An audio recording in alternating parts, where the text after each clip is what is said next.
morning, everybody. Cold. Today's Thursday. And that is a big, fresh buck track. And Dad and I are not gonna take it. I'm not taking it. Dad's not taking it. But pick me. Fred is. I'll take it. Good morning, Fred. How you guys doing? Good. Look at you. Everybody, this is Fred. This is our buddy Fred. Hello. That looks like the old man. He's not that old. Not him, the deer. when you shoot this deer and knock the tennis balls off his hooves, off his hooves, because he's so old. Yeah. Yeah, that's. I bet that's the old man right there. No, come over here and look at it, Taylor. Front track and the back track don't meet, and they're both beautiful. That's a frickin' pig. We're gonna have a chance to meet this old boy today. Yeah, he's nice. That's a frickin' hog. Old fashioned. The front and the back don't line up. Look at that. He's tired. And he's walking like a tired old man. Yeah. That's perfect for me. Tired old man chasing tired old man. Well, we've covered Nice. 3/4 of this. So Nice. he's in more than likely. So Unless he goes up this way. And we'll, that's a good one. If that thing falls over, you guys are gonna know about that. That's a good one. All right, dude, go get him. Shoot him. So Rodney and Taylor just dropped me off on a beautiful buck track. Very kind of them to give it to me. It's Rodney called it the old man, so we have the old man chasing the old man. So hopefully we'll get it done today. And his track is right here. It's fresh, big, dragging his feet. And they have plenty of time because it's early in the day, so we'll see what happens. Well, I lost him for a minute. He got mixed up in a bunch of moose tracks and stuff, and he took a sharp left-hand turn, which I didn't catch, so I circled around the area and found his exit, so I'm back on him. Well, this is bullshit.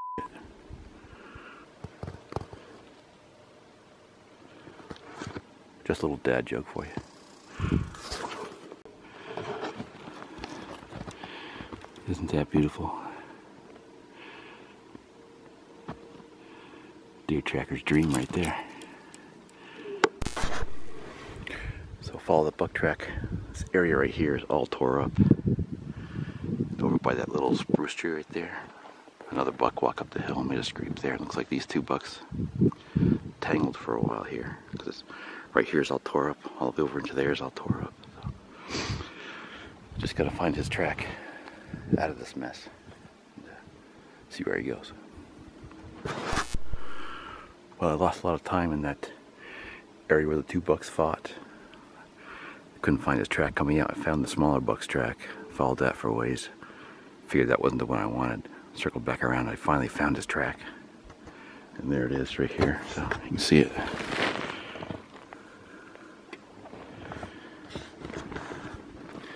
So the old man's back on the old man track. Well, the buck crossed the road. Same road we drove in on this morning. He let me out about a mile up that way, and he just crossed the road right here. I'll show you the tracks. There's his track. In a big loop. So I'm gonna stay on him. Still, it's only like midday. Must be like 11. I really don't know what time it is actually. It's gotta be around 11 anyways. I'll check my time in a minute. Still got plenty of time. This track was not here this morning when he dropped me off, so I don't think I'm too far behind him.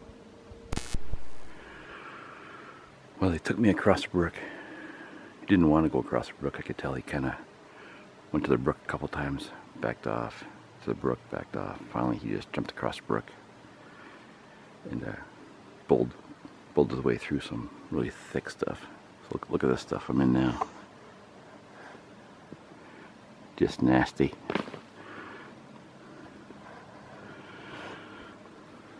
But I haven't jumped him yet, so.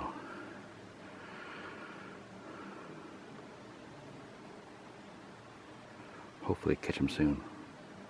The old man's getting tired. So it's about noon. And I finally caught that buck, but he was going through this really thick stuff, zigzagging through it, so I was expected him to bed down, which he was probably going to do. And slowing way down, doing a grunt call, trying to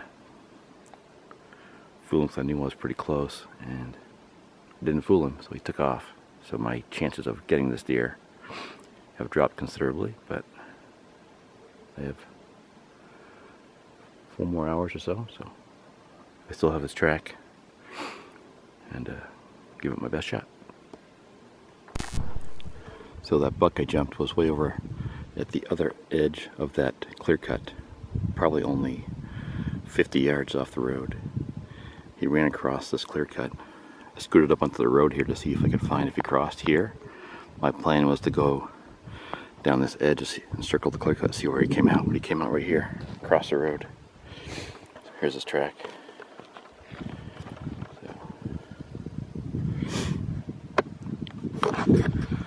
So I'm back in business. 12:30 or so, so still got 4 hours. Well, it's been about 40 minutes since I crossed the road. He's taking me up high again. Here's his track.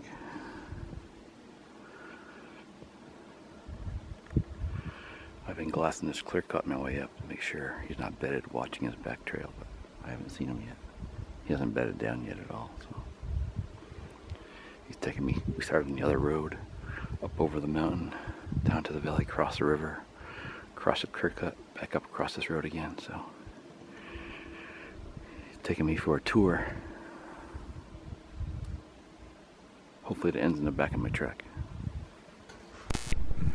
Well, it's 2 o'clock. Still on his track. I haven't caught him again. Like I said, I jumped him around noontime. But he's taking me really high. Look at the view up here. It's amazing.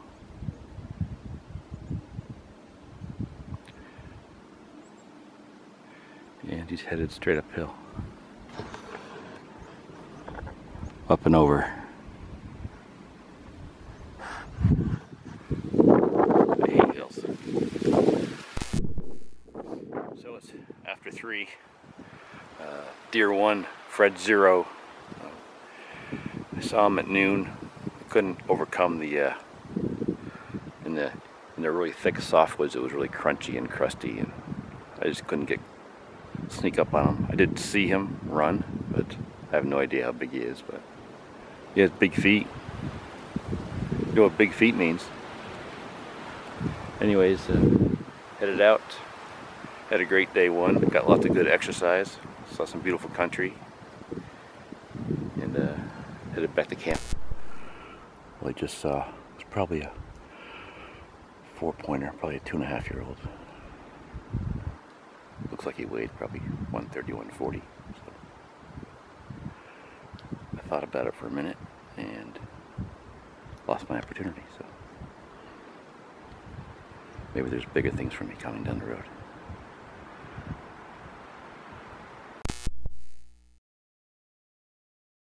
So another day in the Maine woods. It's been pretty warm the last couple of days, and the snow is taking the beating, so I've decided to stay low today. It's fairly quiet in here, and see if I can just still hunt along and get lucky. I've got the wind in my favor and the rest of the day ahead of me, so we'll see what happens today. The rest of the guys went up to see if they could find snow on a different mountain. Good luck to them. So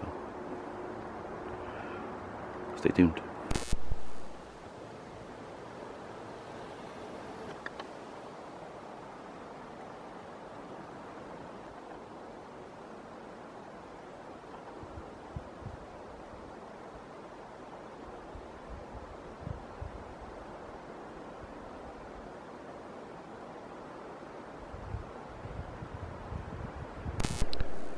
Nice and quiet in here, and it's just good enough woods for me to sneak around quietly, and I got some wind,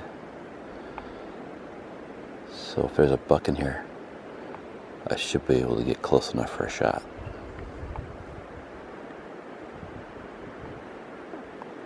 Right, likey.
just shot at one, but it's really thick. I don't think I got a bullet through. He took off with his tail up, so I don't think I got him. So, but I'll check for blood here for a minute.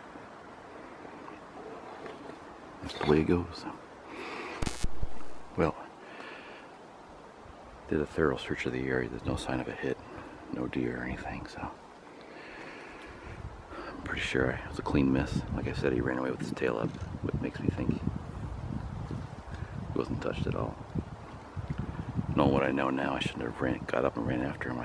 My plan was, I'm pretty sure he was hit. I was going to finish him off before he left the clearing, got into the thick stuff, but he was standing right there, and he took off with his tail up, so I was like, oh man, blew that. So, yep, I shouldn't have done that. Should have just waited. Hindsight's 20/20 though, right? Alright, let's go find another one. So I was just thinking about the buck I saw yesterday that I didn't shoot, and the buck I saw today that I shot at, and why I didn't shoot yesterday.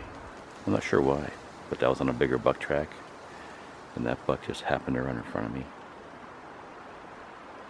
and I just didn't want to shoot him for some reason. Don't have a good reason for you. And today, as soon as I saw that deer, I knew if he was a buck, no matter how big he was, I was going to shoot him. And I would have been happy to take him no matter how big he was. I guess it was the whole hunt and experience was just a really good. I felt really good today. I felt really like I'm in the zone today. And I don't know. I wanted to shoot that deer. So. I didn't want to yesterday. So. No idea why. Looks like we have skeleton bones up here. Oh yeah. It's probably looks like a moose. It's kind of cool.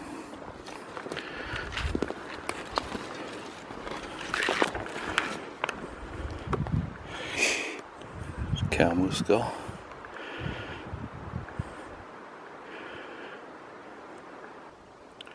Just walked up on this skeleton of a cow moose. Bones everywhere. Scattered all through here. Here's her skull right here. It's a good size cow, or was. I'm gonna bring this home as a souvenir for the day I missed a buck in Maine.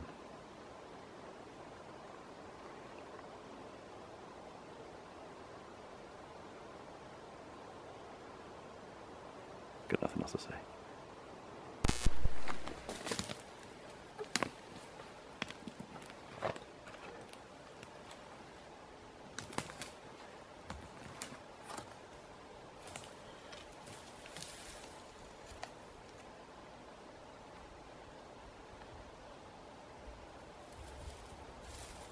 Time for a little snack.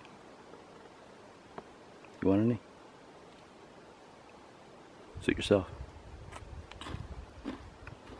As the day goes on, it's easy to forget what you're trying to do or lose your focus, whatever you want to call it. Like, I just realized I was going way too fast, so just had a reset moment. So time to slow down. There's no hurry. Take my time and shoot a buck. That's my plan.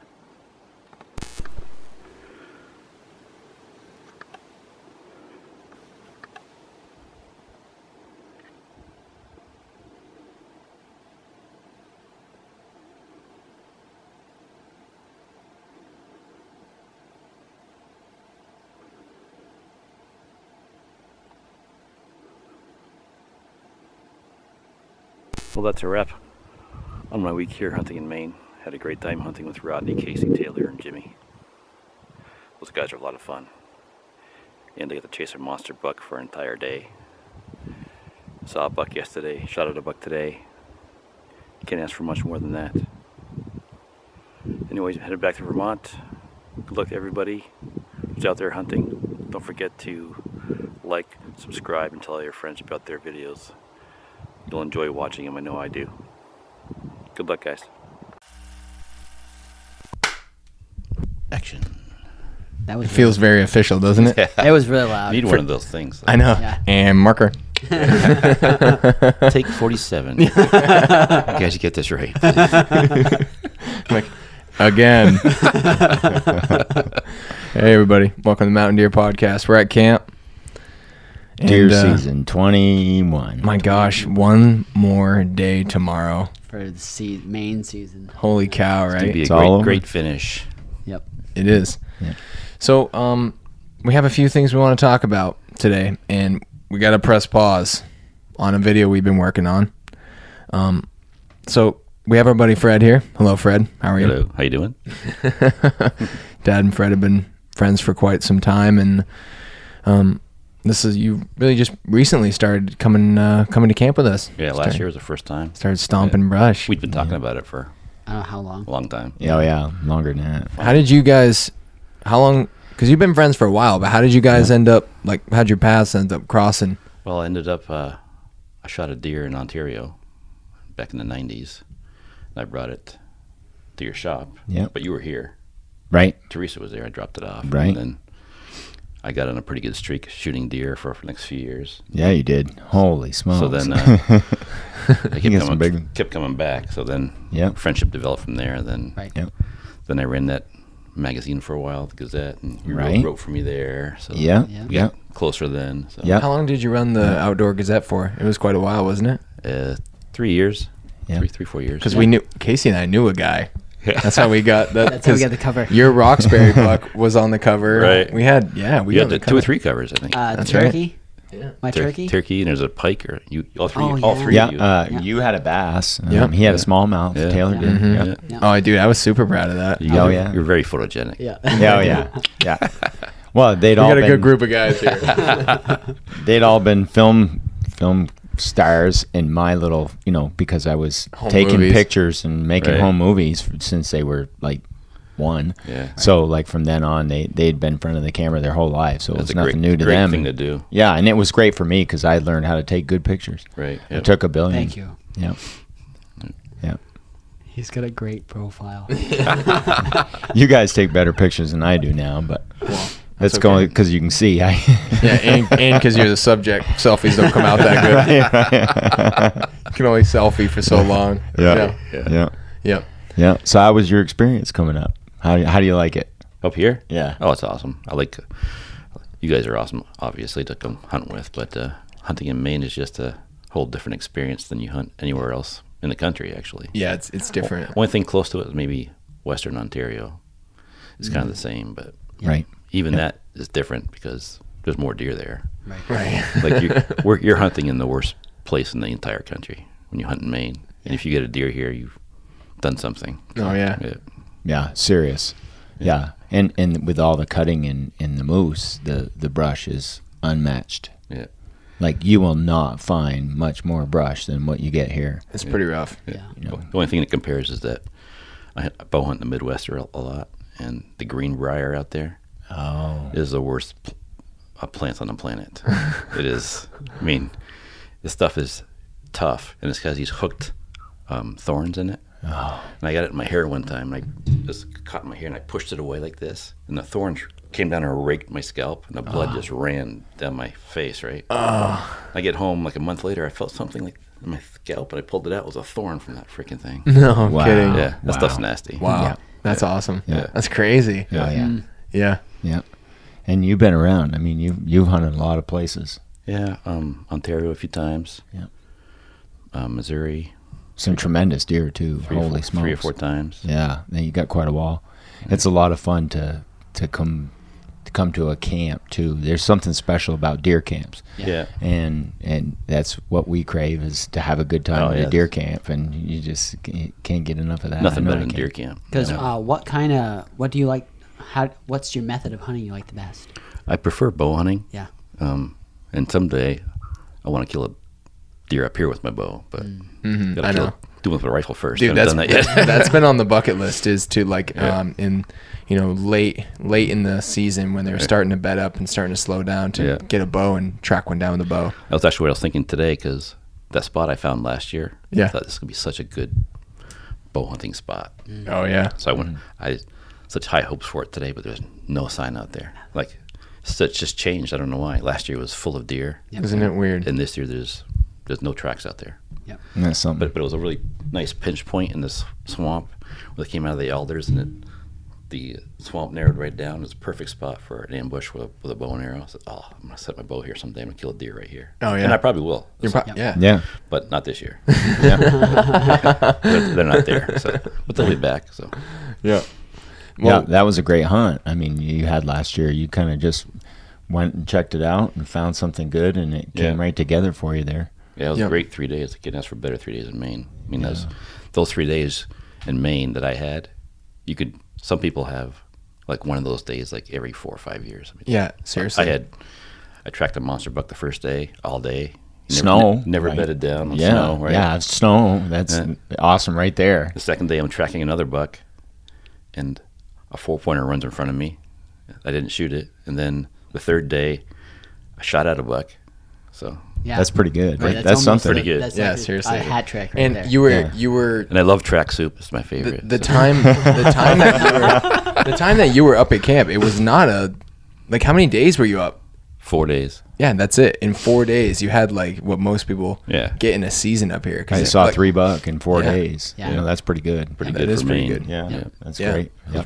It's Really lucky. it's a tough place to work, and it takes some practice to learn kind of the lay and how it is to hunt here and how you have to adapt, because every place that you go to is a different kind of hunting. Like when I go completely. bow hunt in the Midwest, like when I leave for the afternoon or morning hunt, I always say to myself, I wonder what I'm going to see today, right? Up here I say, wonder if I'll see anything today. See anything. Right. It's a big difference. Oh yeah. That's Yeah, huge. Seriously. Like, Yeah. I can go down there and I've seen like 15, 20 deer in a night on public land in Missouri, right? And if you see 15 deer in a season, buck or doe, Seriously. you've had a great season. That's right. Well, Yeah, fantastic. so what are we Especially at? northern What are part we of at the this year? Ooh, boy. Deer 1, count. 2, 3, 4, 5, Ain't much more 6. Well, I'm doing mine. I've had a better deer season, but you should have shot a buck, so I can't say I had a better deer season. But 1, 2, 3, 4, 5, 6. I want to say I've seen 6 or 7 buck Yeah, the whole time I've been here. I'm just shy of a dozen in a month. Yeah. Yeah, pretty near a month That's straight. a big difference. Yeah. Seriously, yeah, that's like one every 3 days. Yeah. Max. I had one evening in Missouri. I had 14 deer underneath me. Half of those were bucks. One with a 10-pointer, an 8-pointer, and a bunch of littler ones, all chasing does. Wow. All at the same time. It's like a TV show. I thought, this cannot be true. Wow. That That's is some, insane. I didn't get anything. Because I suck. Well, it goes to show the wicked contrast between places. Oh, yeah. And not So only that, different. but contrasting your expectations and what you're thinking and seeing and what's going on. And the other thing is, like, it's a privilege to be hunting on, completely wide open public land that gets hunted hard. Yeah. Oh, It yeah. gets hunted hard. And these deer have got their head down. And then, to go out and see bucks and to even be in woods where some of the biggest bucks and the heaviest deer in the whole U.S. live. Yeah. Them big, heavy bruisers that are out there walking around. It's a privilege to crack that number, Yeah. Much as I love that Midwest stuff, that's awesome. I'm never going to give that up, but I love this just as much. Yeah. Knowing that I might get one deer every few years, 5 years, who knows, right? You're not heartbroken about it either. No. That's something. It's an experience. Just hunting is not killing, right? That's right. Right. Like, I don't get a deer every time I go somewhere, but Right. And it's not really the reason you go. It's No, like, no, that's what they not would at call all. it killing. They would call it killing. This is hunting. Right. And it's like you get Yeah. the other things that you get. And that's one of the points of the video that we wanted to show, is that it's the all the other times when you didn't get the buck, all the other times that it didn't go the way you were expecting you it mean to go. how many days are unsuccessful compared to the ones that are successful? Yeah, Or yeah. if you would bore people to death on the video. Oh yeah. Oh, yeah, I saw a seriously. rabbit today. Yeah. That was it. Look, one squirrel. up? Well, you'd never film just one squirrel because there are more squirrels than there are trees here. That's the one thing we have. Like, we might get into squirrel hunting, stop hunting deer, You know, right? start shooting them. Yeah. It's really something to walk around too on hard hunted public land with a camera. try and make a hunting video. Yeah. Try and film wildlife. I mean, that's quite a challenge. You come up and we stick a radio in your hands and we stick a camera in your hand and say, okay, go out there and let's see you do something. You know what we do. You know how we do it. Yeah. You know, just go out there and do it. That's quite a challenge, and it's not an easy thing. It's fun though. You did great. It's fun to record your day like And that. I think what did we said, okay, this is the power button, this is the record button, and here's where it zooms. Yeah, Here you I go. think I gave you a quick little rundown of that Yeah. tiny little camera, and it's like, good luck. Well, the only thing I screwed You know? up was the radio. I thought channel 14. I thought that was the volume, so I turned it to 12, turning it down because it was too loud listening to you guys. And I heard nothing else the rest of the day. Wonder why? Hey guys. Change the channel, you idiot. Well, Like, so Fred, where are you? yeah, we a couple years ago, we really started digging into the archives of all of the hunts and all the footage that we've had. And we started making throwbacks because it was just, like fun little things that we can put in, like some yester hunts, Right. because, just like looking back through old buck photos and stuff like that, you always get a kick at it. And I was like, let's make some throwbacks. So earlier this season, I was sitting in the other room and I was like, let's do Fred's. Right, because you're such a character, and we always love having you. And I just wanted to show that to everybody, and to bring that hunt out. And it was one of the more difficult ones to edit. Impossible. Like halfway through, I racked it, and I'm like, I can't do this with what I've got, because the way your week went down was awesome. Right. But it didn't end with a buck in the back of the truck. And a lot of our videos do end that way, and that's not how most of our days actually end. They would be a complete fallacy to say we go out here and just say, yep, we're going to get it done and get it done every time. That's not It's how not it is. happening. Not No. even No. close. No. Yeah. Not even close. For all the guys that came to camp, we're 1, 2, 3, 4, 5, 6, 7 now Yeah. total, and we're 3 deer. Right. We're That's almost great for Maine. right, and we're almost 50%, which is really good. But you have to. We've been here since Halloween. I know. You know Every what I mean? single day. We started on the 1st, Yeah. and it's I think we've missed maybe a week total Yeah, of days 5 where we days, didn't 6 hunt. days. Thanksgiving and Just- Sundays. What's December 4th Right. today? 3rd? I think is it Fourth, probably. 4th? today. Yeah. Yeah, because tomorrow's the last day. 5th, yeah. No, No. today's the 3rd. Oh, okay. Tomorrow's Yeah. 4th. Yeah, and it was let's get Fred on here and let's talk about that hunt. Let's talk about days that don't go the way you think they're gonna go, and what happens. just follow me around every day. There's a big part of the decision making process in hunting. Right. And I could, as I'm watching you, I'm seeing you making decisions. Do I keep going? Should I? How tired am I? How tired is this deer? Do I have a chance to see another? What time is it? What time is it? Where is he Clock, going? dude, clock's a killer. Where am I? There's a million questions. I can see that going on in this video. You got to tell me about some of that. Yeah. Well, when I jumped him at noon, right, I was like, oh, man, I just screwed up. But I couldn't stay quiet. It was just so crunchy in Yeah, there. it's about So I impossible. was trying to do the squirrel movement with my feet, doing all that stuff, grunting, trying to sound like something else besides a human. But he didn't buy it. So Right. off across the clear card he went. I said, oh, man, he hasn't laid down all day. He hasn't slowed down all day. He's been steady, just walking. There's no indication he wanted to slow down. And I just pushed him even harder. I said, oh, I'm never going to catch this freaking deer. And I didn't. So he just came down off the mountain, across the road, into the swamp, back up across the road, up top of the mountain again. And that's where I ended it with the That cliff. Bigfoot comment there. Yeah. Yeah. It's really something, and it's amazing how And that far they video can didn't walk. show how steep that That mountain's rugged. Oh, it that is. mountain is like this. Oh, yeah. Yeah. Right, and I showed it in the video. I said, oh, man, it doesn't show it at all because he went straight up through that stuff and it's whips like this. Right. I don't know how he got his aim. Plowing. Just Yeah. plowed through it. Didn't slow down. Just straight up through it. Oh yeah, they don't care. They're shaped for the woods. I don't think he's an old man. I think he's a young man. A different type of old man. He had no You have a couple months on him at least. thanks. That's all we can say. You know what? You did better than he did in contrast that day. It's amazing how far they go in a day. Yeah. You learn so much about deer. I wish I'd done the track to see how far. Yeah, with the GPS. Yeah. We were actually talking about doing that last night. saying it'd be cool to really, you know, track bucks over the course of a season and to see patterns and to actually like look at tracks and see how you move, and you know, it'd be interesting to see how all that plays out. I almost feel like he's been tracked before because after I jumped him, he was a lot harder to follow because he was just like going through the thickest shit and zigzagging and doing all this crap. It's And it was like we run deer down. It's like no, you don't. they have 4 legs. You only have 2. Yeah. And they're like, how do you like rocks? How do you like cliffs? How do you like rabbit jail? Right? They jam you. Water. Let's play some water games, right? Yeah, water's the one that usually pull. gets you. Yeah, them swamps and bogs that are deep with that soft grass, and you could sink up to your knees or your hips at any minute. Yeah. You know, as you're trying to skate across it, and him not liking the ice. 17 degrees out. Yeah, he didn't like that ice, right? And he backs out and finds another place to cross. You know, all that kind of stuff is really enlightening to what a deer is going to go through, like on a daily basis. He lives out in that crap every day. And like when you go out into it and you adjust yourself to now be part of his world and do what he does, it's really something. You feel so slow and clumsy.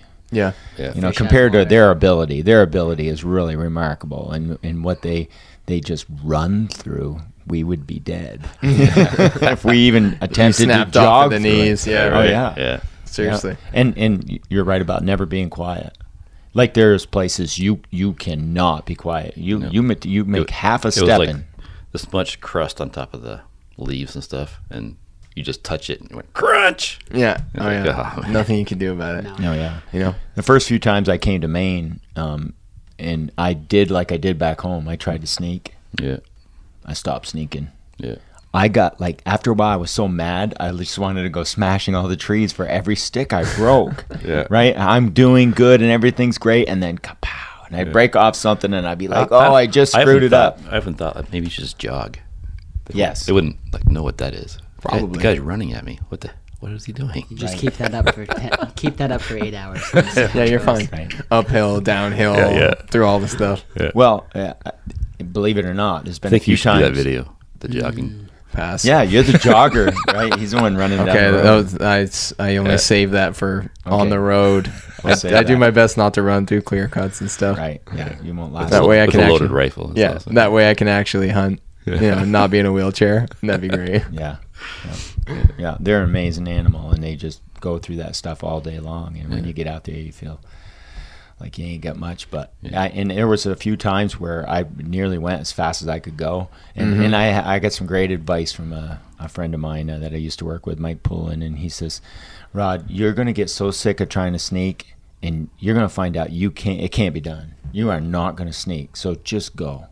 Just keep coming steady, and go as slow as you can, but see the best you possibly can, and then move it along. And match your especially on speed to your tracks, ability to notice in the woods. to notice things, right? And as soon as it's getting really bad, you know, you're noticing is really bad, and you're stepping on them, or you never see a thing at all. Right. You know, time to slow down a little bit so That's that you the- start seeing things. Yeah, that you know, happened to me that day. I was like, found myself just walking Yep. without like paying attention to anything, just walking fast as I could.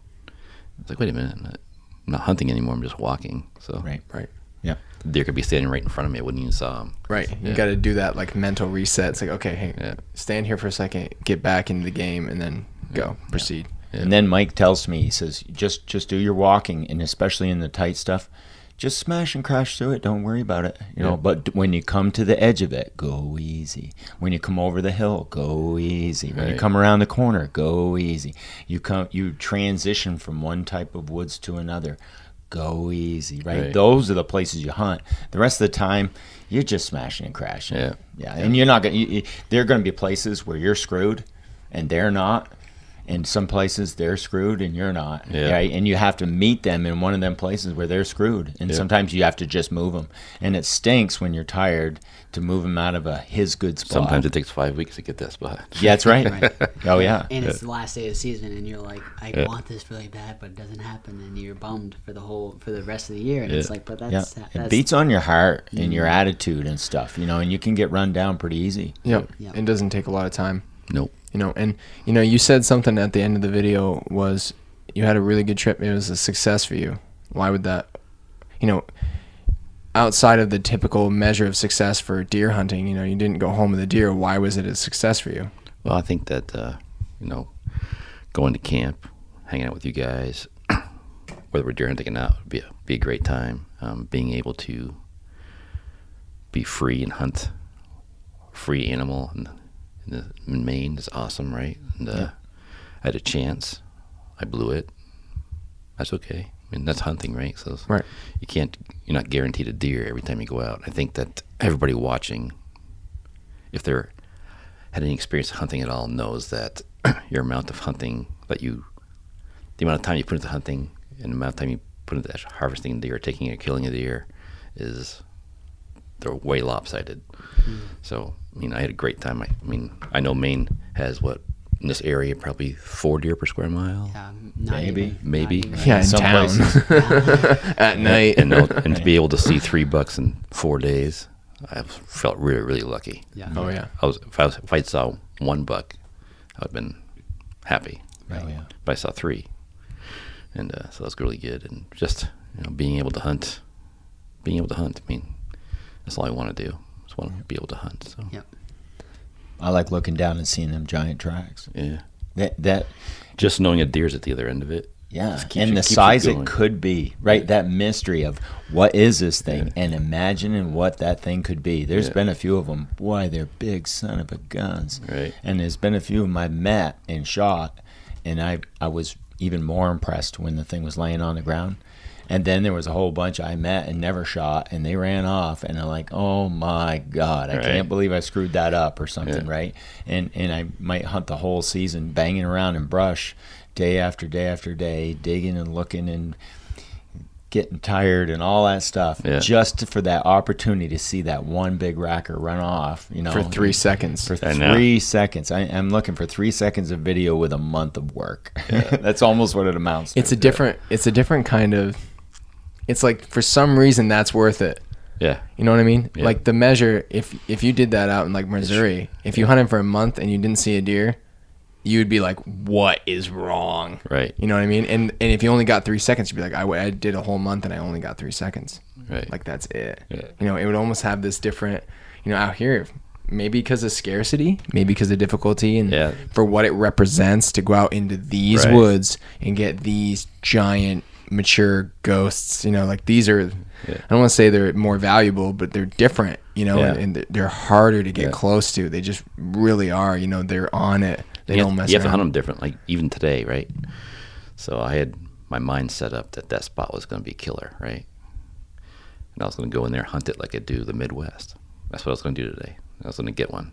I knew I was going to get a deer today. I don't know why, but I go hunt it like I did up Midwest. And there's no deer there, right? Like you can't hunt Maine like you hunt the Midwest, because if the deer aren't there, they're not there. I mean, They won't be coming through. They're not either. even close to you. They're way far away. Oh yeah, So having a track, right? At least you know you have a deer in front of you, and that keeps you going. somewhere in front of you. Yeah. Yeah, But you know that a deer made that track. But Right. I walked all day today. I don't know how many miles. And I didn't see a track till I got almost back to camp, where a small one walked behind camp.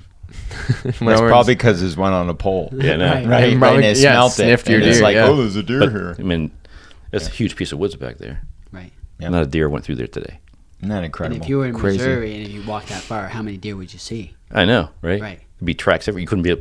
You couldn't track in Missouri because there's so many deer tracks. And you couldn't put your foot down almost without stepping on one. Right. Yeah. Go Yeah. 25 feet and you're back on a deer Yeah. track again. Not No, that yeah. not that people in Missouri aren't good hunters and all that stuff. Right, but it's different. It's a different world. Yeah. And good for them that they have that. I mean, Right. I go there because they have it. Sure. It's an amazing experience. Right. But this is an amazing experience too. Right. It's really amazing to be able to go to a wilderness area and not have to worry about posted signs and not have to worry about all Right. that kind of stuff. Like interrupting somebody else's hunt because all of a sudden you happen onto them, and Yeah. having to sit because there's other people around you and everyone has their spot. And I imagine it kind of can get like lobstermen.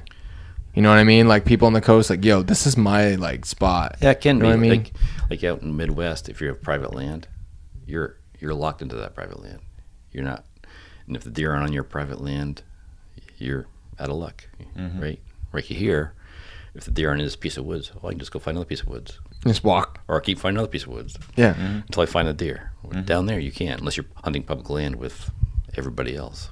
Right. Public land down there is very well used by hunters. And probably it's probably not real big either. No, the area hunted in Missouri was 1,600 acres, right? And fairly good size. Yeah. But For Missouri standards, that's big. there was at least 30 hunters in there Right, which doesn't take very that much. that I could see. Right. Wow. There were park trucks and campers and everything else. Wow. You know, So that's not a lot of land for 30 guys that Right. I know of. There's Right. probably more than that. So right. all hunting it, and we're all pretty successful. I mean, there's deer in there, so Yeah. Right. And, Right. and If you have the probably- density, then it's right, not that bad. If you think about how many deer are on that 1,600 acres, right. It's probably quite a per few. hunter even. Yeah, it's surrounded by private land. It's all posted, Sure. and leased, and all that stuff. Right. So Yeah. So deer there's quite a don't- bit there. Deer don't read signs, so Right. they don't And know. if you had 30 hunters like today in these woods, it would have taken probably 100 square miles to get 30 guys up here Yeah. right now. Yeah. Well, It would take that much because there's nobody muzzleloader hunting. No. There's no human tracks back there. I didn't cross one human track today. No, you won't back there. Yeah. Well, And, there's a reason though. Wasn't any deer. Good point. We know where to go and where not to go. Yeah. And we don't go where there's no deer. And you're a rookie. Yeah. But you had you also had a. we also didn't chance. see shit either. You had a chance to shoot a little buck. Yeah, that's right. Oh, last year? No, yeah, last year. Yeah, you and had a chance. and you know, with like you were just saying, with the scarcity, with the amount of work, you know, with the different kind of hunting climate that comes with this area and with the way we do things, Yeah. why didn't you pull the trigger? I don't know. It just didn't feel like I wanted to. Can't really explain it. It's just like I was tracking a bigger buck, and I wanted the chance at that buck. And if I shot this little buck, I'd never get a chance at the bigger buck. Right. Didn't end up getting him anyways, but that's the day I got cut off. Oh yeah. But Yeah. he just happened to run in front of me. I think he ran in front of you guys as you guys were leaving. Mm-hmm. Yeah. But just didn't feel like I wanted to do it. It's like, maybe when I was younger, I probably would have pulled the trigger. Right. But I don't have to shoot a deer now. Right. Right. Yeah. To have a you successful have hunt. some beauties. Yeah. Oh, So, yeah. like just the other day back home, there's a 4 6-pointer chasing does out in my yard in Vermont during rifle season. Right. And Joy says, "Why don't you shoot that deer?" I said, "Nah, it's not hunting. I don't feel like shooting that deer." So Right. when I was 20, I might have shot him. So Right. Right, when you were still in that phase of hunting where Yeah. the deer was more of your center focus and not necessarily yeah, the hunt and pursuing him and Yeah. getting to know that deer and actually putting in some work for it, you know. right. That's part of the reason why I think these deer are valuable Yeah. in that way, is because you actually have to work for them. You have to dig. You know, you'll get a gimme. You know, Everybody gets a gimme Everybody once in a gets a while. gimme. Yeah. You know, like Ryan and Jimmy this year, they're gimmies, right? We knew the area, we knew there were deer there, but it just happened. Yeah. You know what I mean? Like Sunshine Buck was a gimme, totally. You know, and Yeah. we just came atop a clear cut and he was standing there. We just happened into him. You know, and you know, and you're gonna, if you put your time into it, you're gonna end up getting, you know, an opportunity for something. It doesn't seem like you worked for it, but you did. You know, we put in, it was almost 3 weeks of pound and brush, looking for deer, turn over dirt before we got, you know, Jimmy's buck. And just because it, you know, happened to come right out to him doesn't mean he didn't work for that. Of You know, course the not, yeah. amount of effort that it takes to you know, turn up a buck Yeah. in this area, you know, then you get opportunities where it's that day's worth of effort and it's direct. You know, like you hop on the track, you track that thing down, you do all the work, you're reading the signs, you're doing everything right, you're playing the wind and all that, and then, you know, right up to the bed, pow, you know, you had that opportunity and that all played out. You know, and they do feel kind of different. You know, it feels different when you're like this one and you're focused and you put in Right. that kind of work, and you know, it's the gimme deers, and then, you know, That's the kinda like- effort makes it feel different. Yeah, but tracking's like very unique that way. There's no other method of hunting that really focuses on one deer, except for the guys who have like private land and all the trail cameras and stuff. Yeah. They can pick and choose, not pick and choose, but that's the wrong choice Like, of words. But maybe target. You know, something. target the special deer that they want to shoot. Right, one So- that gets them fired up. Yeah. So, like still hunting, I love the still hunting when it's really windy, and my bow is my favorite way to go. It's really windy and nasty out. I'll grab my recurve and just go still hunting, so I love it. It's Yeah. so much fun. I haven't taken many deer that way, I've had lots of opportunities, but they either winded me or like I had 3 does one time. I was in like an old pasture, and the wind was swirling. They knew I was there, but didn't know where I was. And one of them ran, and there was a tree. You're the tree, right? Yeah. I'm like this, and the deer's right on the other side of it. No like kidding. a foot away from me. Wow. Looking around for me. Wow. My bow's like this. Yeah. I can't shoot it because it's right there. Oh my The tree's right here, right? So I couldn't do anything. kidding. But it was an awesome experience. Yeah. I mean, you can't buy that. That's awesome. Right. Yeah. I didn't get a deer that day, but I had that experience with that doe a foot away from me. I could have just petted her if I wanted to. But Wow. she had no idea where I was. That's incredible. Yeah. Good way to get kicked. Yeah. The one I poked with my barrel, it got my pant leg. Did it really? Yeah. If it had another 2 inches of length, it hit me in the shin bone. Yeah. It kicked so fast and so hard, little button buck, and I poked with my barrel, and it whacked my pant leg. Yeah. That was close. Don't touch him. Didn't do that again, did you? I didn't do that again. I couldn't believe the speed. The speed was incredible. Yeah. They kick so fast. Yeah. Wow. That's wild. Yeah. Because just that you didn't get a deer, it was a successful hunt, and we know that as you progress through your hunting career, you end up going through the stages. And what are the stages of a hunter again? Well, like at first you're a shooter, right? You just want to shoot, target practice, get used to it, get into it a little bit, try different guns and stuff like that. And then you're kind of like a little practice hunter in the beginning, and you might shoot a squirrel or a rabbit or something and get your first woodchuck, right? Your first kill under your belt. And then a lot of times after that you might move into the limiting out stage where you want to get 4 rabbits or your limit on partridges or your limit on deer or something like that. And then eventually too you might move into a method stage where you're trying a bow and arrow or a muzzle loader or a tree stand versus still hunting or something like that. And then finally at the end you're hopefully working into a trophy stage where you're shooting for the one big one, the hardest. You've picked the method and you've picked the trophy that you're after, and then at the very end of all of that you could be a sportsman where you're taking other people out, you're giving back in a lot of other ways, and you're making deer camp a big deal and bringing new people into it, and you're focusing on passing all of what you've learned as your growth in your hunting career, right? And enjoying it all as much as you're bringing every moment of deer camp out and taking it all, and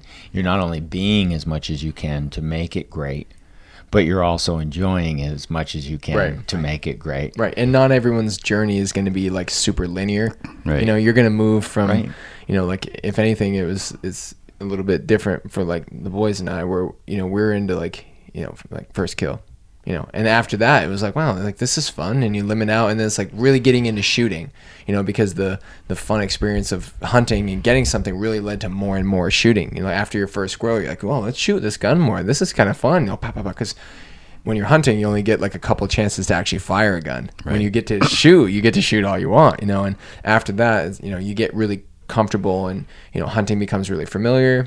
Maybe you've gotten a couple, and it's let's get a big one. Also too, when you're at the sportsman stage, you can also jump back into the shooter, jump back into the limiting out. You can be in multiple stages at once. On certain days, you're a different guy. Yeah, some days I'm a trophy hunter. For sure. Same. And other days, whatever shoots. I just want to shoot a deer. Down. I just want to get a deer, right? I just want to get a deer. I want venison. I want the experience. I want to get a deer. Doesn't matter what it is. Right. Sometimes it depends on where I am. Sometimes it depends on how successful early season was. If I have a doe or two in a freezer, I might wait for a bigger buck. Be choosier. So it's, right. It fluctuates quite a bit. So yeah. And truthfully, that's what keeps the variety in it. Yeah. That's the other part about hunting up here is the unpredictability. Yeah. Are things unpredictable up here or what?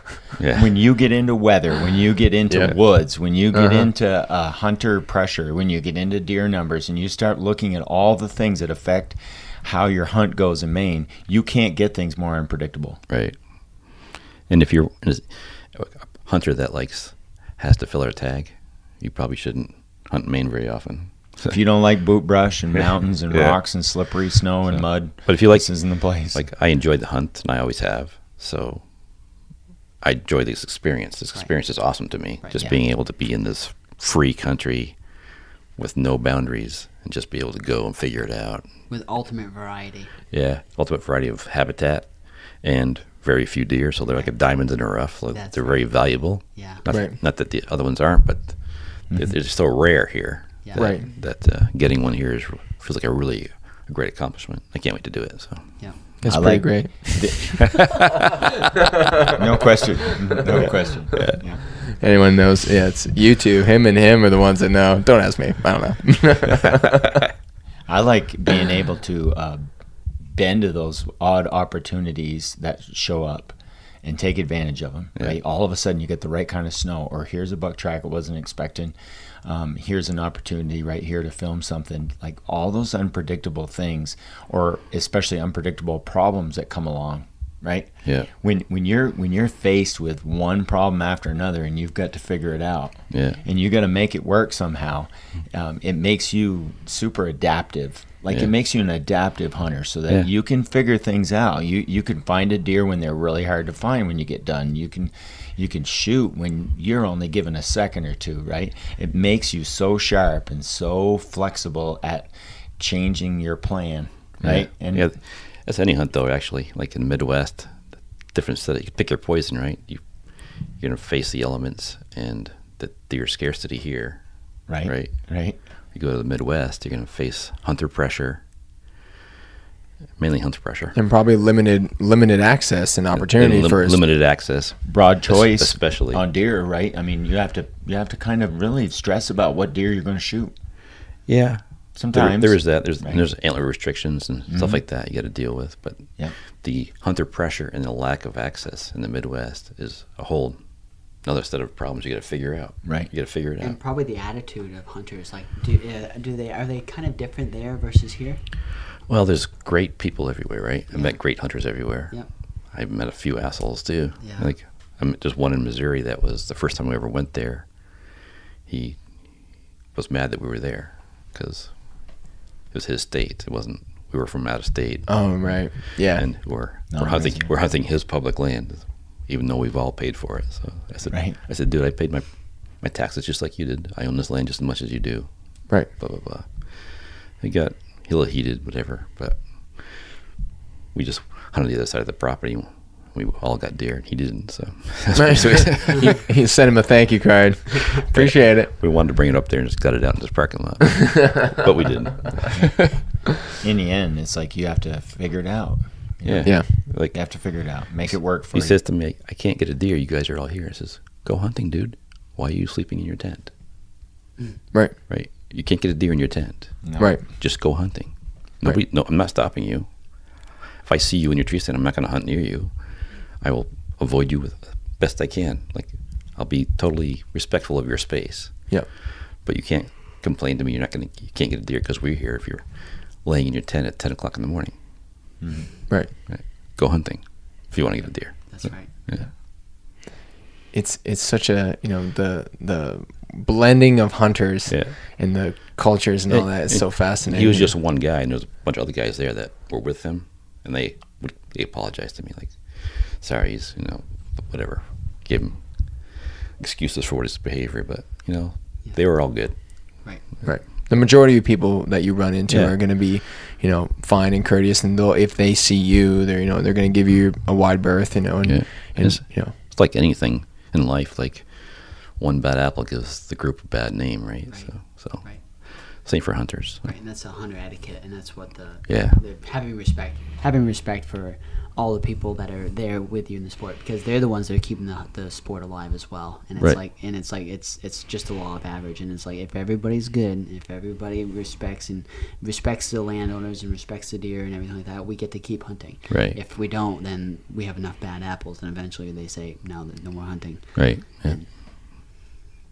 That's a big deal. It is. It's huge. So far, how's your season going this far compared to last year? Not as good as last year. Well, you have half the time too, Right. and you arrived on similar conditions though, because in the video we just watched, it was crunchy and kind of like just overcasty. Yeah, the first day was Yeah. crunchy, then it softened up after that because it warmed up. Right. And by the time I left, the snow was almost all gone. So Yeah, you wouldn't have found that moose in the broken bones and stuff No. in your yard back in Vermont. No. You wouldn't have seen something like that. That's Or pretty- the that's spruce pretty- grouse. That's pretty, you know. the spruce grouse.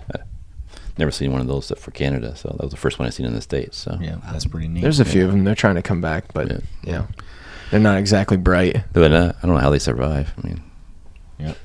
they're destined to be endangered or extinct. I mean, yeah. Yeah, pretty neat. Yeah. Yeah, this year has been a phenomenal year for rabbits. Did you see a lot of rabbits signed today? Because you had A lot of one with tracks. it almost looked like he was talking. Oh, that- Like other the one? nose flicking. It was like, Yeah. "Hi, friend." Should have done my mitten thing.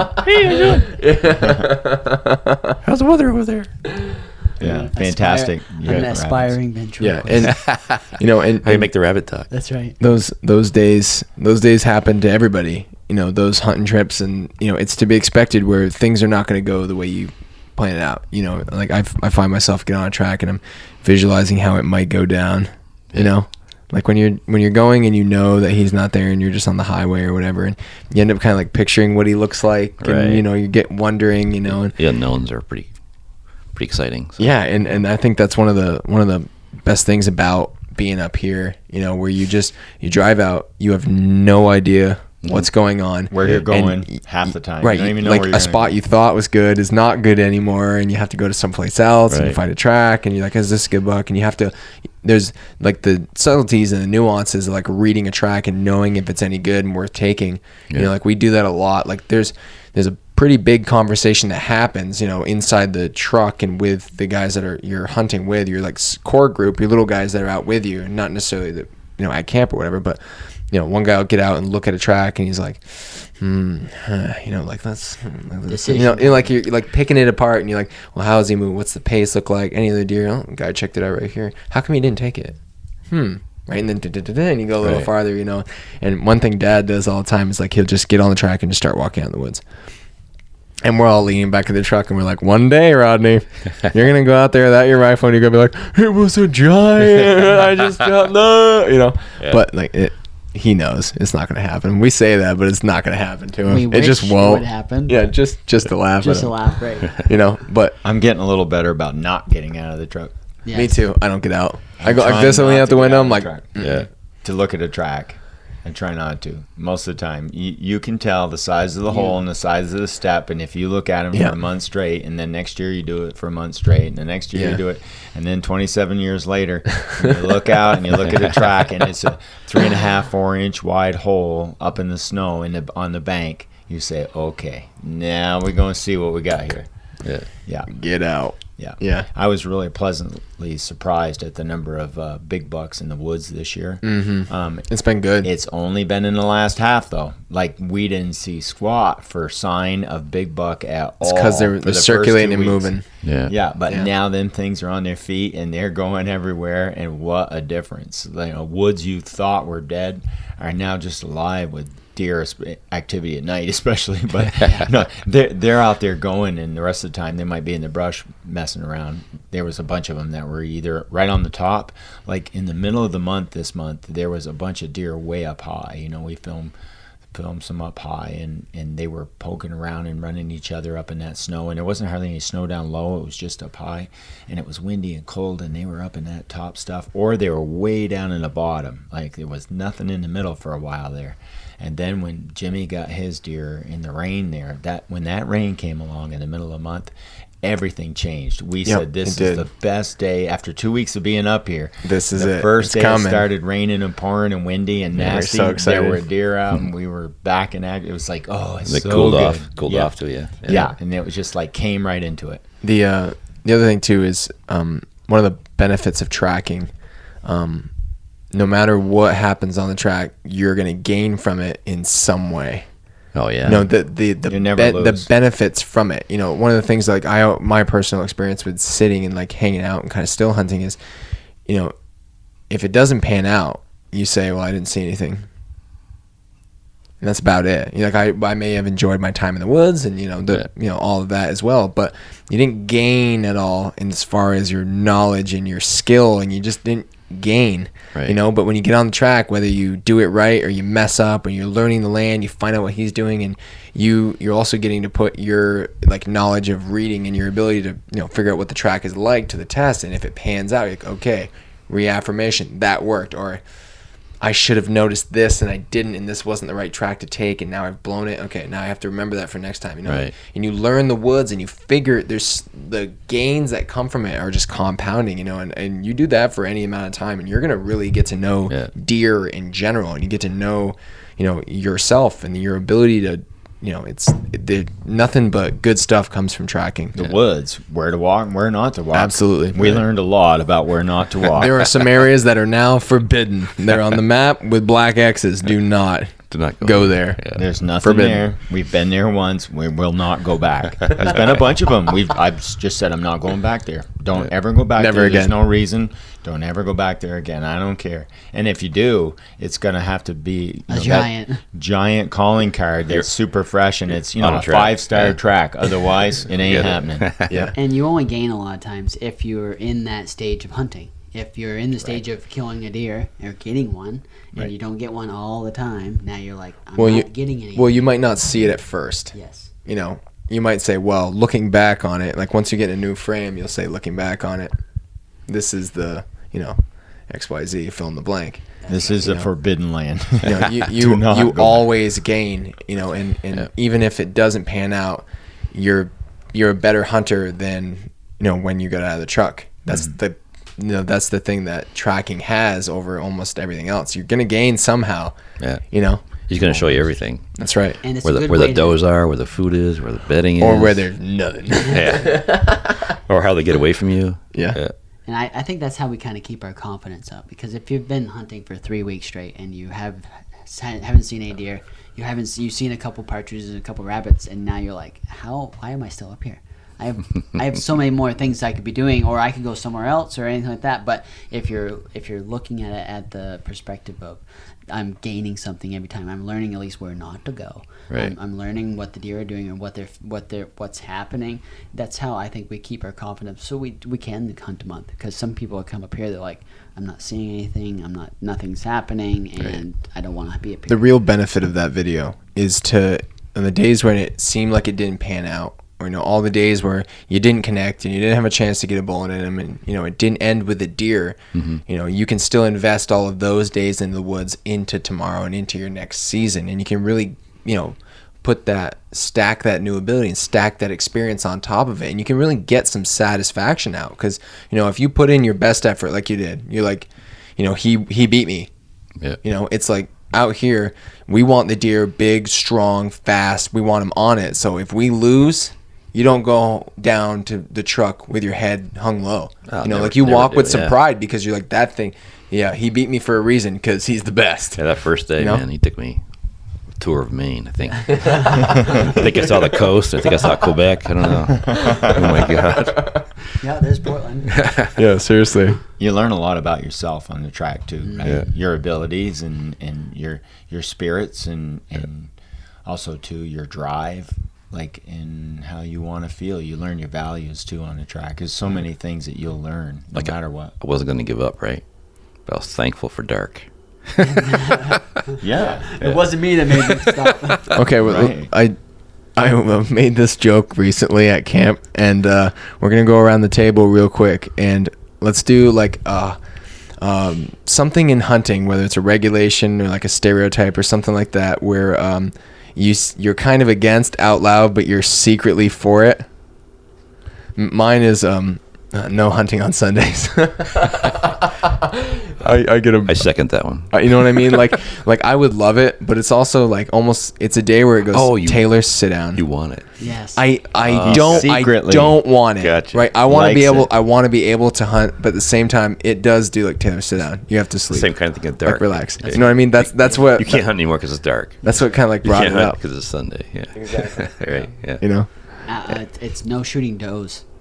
It's sometimes real nice. You're like, I can't shoot you, but I really want to. Right. I think sometimes when your opportunity is limited and you have to be towards like, the end of the season, you're know what I like, mean? I just kind of want some meat for the freezer, and I haven't seen very much. You look awfully tasty, man. oh, but I can't. Oh no, sorry, I had to let her walk. Yeah. For me, it's deer season ending. I'm glad it ends. Yeah. Publicly, I want it to go on forever, but it should end. right? Right. Deer season has to come to an end. Right. And you have to you lower the gun, right? And my gun's over in the corner whining, right? Right. And the muzzleloader's smiling because it just did its thing. Right. But it doesn't know. But it doesn't know. Right?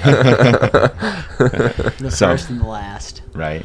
But yeah, it's been a great season and looking forward to more of them with you, that's for sure. Yeah, and we definitely got to get you up here and Looking we'll forward go to out. that. Yeah, and if you're interested, we can go out tomorrow.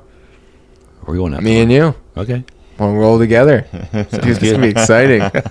First ever. You're hearing it here first. That'd be cool. We have a giant for you. Oh A yeah. giant. Oh, it's a pig. I can chase him around like the last one. Oh, Yep. it's a good one. Yeah. One of the biggest that we've seen this season. It's a good one. Yeah. It's a good one. It's a great last day buck. And Yeah. I What a I'd perfect Yeah. ending to the story, right? Imagine that. You can Yeah. write a hunting script. Just you hunt hard all season, and Last day or end of the last day, you shoot a monster buck and go home. It's like, Yeah. Yeah. Triumphant. End it on a firework. You know. Yeah. Yeah. I would also have to agree with you a little bit. Like I love deer season. I love all of this, but if it went on forever, I don't think I'd appreciate it as much. Oh, It's of the course same not. thing as the same thing as the deer. You know, like I don't see rackers all the time, and when I do, I'm just like Jimmy. I'm like, they start like coming apart. You know, Yeah. Yeah. That- Beaver fever. you get comes that, out. and sometimes the scarcity of it does tend to bring some value. Yeah. You know, and that's something I do appreciate about Maine. I do appreciate about what it is that we do and how we do it. Yeah. No, I love it, and I definitely want to try other things, and get some comparison. Like I really want to go back out west. I Yeah. want to go back to elk hunt because it's so different. It's It different. is literally the complete opposite of Yeah. hunting whitetail here. It's just not Hey. even close. If you take up bow hunting in the Midwest, it's awesome because close encounters are more frequent. Like if you bow hunt here, it's hard enough with a rifle, as you guys know. Oh yeah, Imagine putting a bow in your hand and trying it up jeez. here. Yeah. Oh my God, it'd take you years to get a deer. Right. Yeah. But you should try that because it's a really Yeah. cool experience. Because Yeah. like that one night, the best night I ever had in a tree stand. I had those bunch of deer in there, and the 10-pointer was at 30 yards, but I had a beautiful 8-pointer at 15. Right. Right. And it was getting dark, so I had to make a decision. I wanted to shoot the 10-pointer, obviously, but the 8-pointer was presenting itself, so Yeah. I shot at the 8-pointer, but I didn't take my eye off the 10-pointer, right? So I missed the 8-pointer. Because I was so focused on the 10-pointer, I never picked a spot. 'Cause I shoot a traditional bow, right? Recurve. right. So you have to pick a spot Right. on the deer you're shooting. Right. I just shot at the deer. Right. Yeah. Which made it go right over, probably. Right. Right over top of the Aim back. small, top. miss small, and you did the opposite. Yeah. It didn't Aim big. Yeah, aim big and miss big. That's what I did, yeah. And I got nothing. But the experience was amazing. I wouldn't change it for anything. It was like, I really didn't want that 8-pointer anyways. I wanted the 10-pointer. Right. But I gotta take a shot because that's what I'm supposed to do. Right. Right. Yeah. Back to that Right. decision thing. Right. Right. Yeah. And how it affects you. Yeah. That's right. So, And when you start understanding the gravity of your decisions and how you know that one thing or this thing could make all the difference in the world. Like, Yeah. Right. And that So- just trickles into the rest of your life. It's like so bad now. Yeah. So now you're like, you don't want to get so bad about it that you're overthinking. Right. Analysis paralysis. You're like, Oh, I can't yeah. do a thing because there's so many other decisions I could do and how it's going to affect everything. Right. And if anything, you just go with your guts. This feels like what I should be doing. It And you leads ask you- yourself, yeah. you know, You gotta follow your guts, right? that's right. You know, Remember the first time in the Midwest, seeing all those hunters in that small piece of property intimidated me. I said, there's no way. Like if that property was in Maine or Vermont, had that many hunters, there'd be no deer in that property. Right. Because they would vacate. they would just go to the private next door and stay there. Yeah. Right. Because there's no pressure there. So I thought, same thing down there. There's going to be no deer on this property. So I got the map out of my phone. I picked the farthest, nastiest piece of property in the middle of that thing, and that's where I went, right? And that's where all the deer were. Yep. So it was hard to get to. You had to cross a river. You had to wear waders. But I got out there. There's nobody else out there. And that's where the deer were. And It was great. yeah, Yep. 3 years in a Yeah. row. Bam, bam, bam. No That's kidding. something. Yeah. Yep. Wow. Sure. Yep. That's what makes probably Northeast hunters really good. Yeah. You know, that adaptability and willing to go walk that brook Right. or Flexibility. or walk up of that giant mountain the third time in a Yeah. day to get it done. And go outside the norm. Yeah. All the animals, well, it's easy. Let's just go out here. That's what everybody else does. Right. So it's like going with the crowd or going, let's go against the grain. Right. If you put forth some effort, take on a challenge, it's worth more, even if you miss. Right. You know, and that, I think that's kind of one of the best, I'd say, core values of, what it is that we do, and also the video is just, you do something that's hard and you go for the effort and you go for the challenge, and it's going to be, you're going to feel better. Yeah. Like you didn't take a shot at the small buck because it just happened and it wasn't what you wanted, an actual chance to hunt. Right. You didn't just want a deer. Right. And it makes more of you to go for things that are difficult and to try to do something outside your comfort zone. It's gonna help you grow as a person, as a hunter, and that's where you're gonna get the most amount of value. I think the deer I shot at was actually maybe even smaller than the one I passed up. I think so. Right. Yeah. Yeah. And I didn't see this rack really well, but I think he was smaller. And but I wanted him because the hunt was just a perfect hunt. It was like I knew I was going to see a deep buck that day. I was going to shoot him, and feeling good. I just felt in the zone. Yeah. Almost happened. The amount of times it's almost happened. I know, so many. Yeah, it's huge. So It's many. valuable to be in the zone. It allows you to do things. Yeah. Makes you way better at what you do. Oh, absolutely. Like today I was in the zone. I felt I'm gonna kill a deer today. I knew it, but nope. I love the wind blowing. I love days like out that. there. Yeah, he's when out it's there. nasty. He's You sighting feel the good. gun You and feel like stuff. you I have an advantage. have an advantage. Yeah. Like something. Yeah. They don't know I'm coming. They can't hear me. And it's the same thing. If you keep putting in effort and you keep putting yourself in a chance for opportunity to come up, and if you're ready for it, you will get a deer. You will have it connect, and there's only so long you can go before something great happens. We said that on a day right when you almost got mowed over by that cow. Right. And Jeremiah found us on Moose Shed Wars, that video.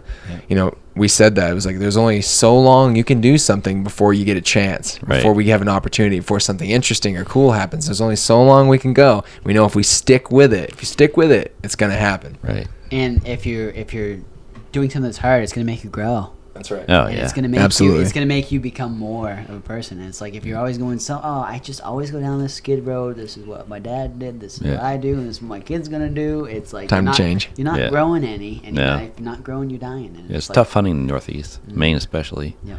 Big woods of Vermont and New Hampshire, same thing. Yeah. Yep. I know first time we went to Ontario with me and my brother and a bunch of buddies, right? We rented these cabins off separate, and just across the driveway was a lodge where all the guided hunters were staying. We were all self-guided, just rented the cabins, cooked our own food, hunted ourselves, and blah, blah, blah. And there's 2 separate game poles, right? So those cabins were full of Vermont hunters from the Northeast, right? Yep. And by midweek, there was 23 deer hanging on our pole and 3 on the other pole, right? Wow. So the owner of the lodge comes out, you guys from Northeast make my business look bad. So I don't mean to slam hunters from other places, but just we've learned to have to hunt harder to get a deer. Right. And when we go to places like that, it shows, right? Right. And if you increase the odds of opportunity, it's like when you have people that are prepared and willing to go for it, they're going to do There's it. 27 guys in those cabins from the Northeast, and there's 23 deer hanging midweek. That's amazing. Yeah. That's awesome. Yep. Yeah. Yeah. And there was, We did near that one time we went to Ontario. Yeah. We had 15, and we got almost everybody got a deer. So it's pretty amazing. Yep. It's pretty amazing. Yeah. And it's life. Yep. That's the way it works. Yeah. Yep. You got to go with what works. You do. And those people who do, they got deer. Yeah, they do. That's the way it works. But you also have to know when to get out of a groove too. Oh yeah. Yeah. Yep. You can get caught in what Dad used to do or what worked for you years ago, and I've done that a few times. So I think we all have. yeah. Thank you guys so much for listening. Thank you for watching. Hope you've enjoyed this podcast. One of many that we hope we can get you on, Fred. It's been awesome. Love having you here. And we only got one more day, but we're going to go out and give her all we got for the last day of muzzleloader, May 2021. Yeah. Man, did it go fast. The first 2 weeks dragged, but after that, it ripped right by. As soon as we got good weather, it's like, man, the calendar's like flying. It's like, what happened? What happened? I was watching you guys the first 2 weeks. All the guys are getting killed up there with the weather. It was bad. Yeah. Yeah. That's But the way it goes. That's how it goes. Thank you guys so much for listening. If you have any suggestions for, future podcast topics, questions, things that you're wondering or stuff that, kind of maybe resonated with you, you can always send those over to askmtndeer@gmail.com. Podcast email just for you guys. You can also connect with us on, socials, Instagram, and all that jazz. We got plenty of YouTube videos coming, plenty of other throwbacks, and plenty of new stuff coming. We're working on it, trying to keep it coming for you guys. It's been fun. Love it. It's been a great deer season. We still got one more day, so you never know. Time to make it happen. Thanks for coming on, Fred. Thanks for coming to camp. Yeah, love it. Thanks for having me. Click those buttons and take care. Happy hunting, guys. We'll see you later. Bye-bye.